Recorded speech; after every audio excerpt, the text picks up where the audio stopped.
आइल बड़े गले में बना तारे बोस रे, अबे हमरा चौका बना देव खरे गोस रे। आइल बड़े गले में बना तारे बोस रे, अबे हमरा चौका बना देव खरे गोस रे। याद रखना कि भेंट दोबारा होगा, भोले ना तिलक चढ़ा जाएगा, भोले ना तिलक चढ़ा जाएगा। बाकी चौका पे हो पीटा जाएगा, भोले ना तिलक चढ़ा जाएगा। बाकी चौका पे हो पीटा जाएगा। आवेला आंगन में लागेला फुआ, रखेला संगही में दो दो गो बहिन रे।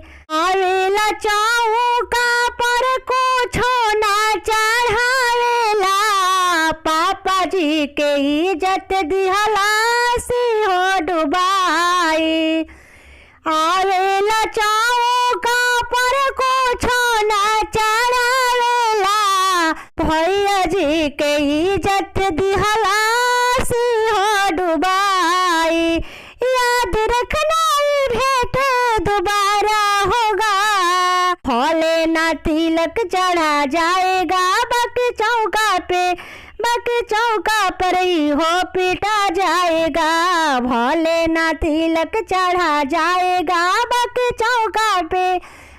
चौका पर ही हो पीटा जाएगा।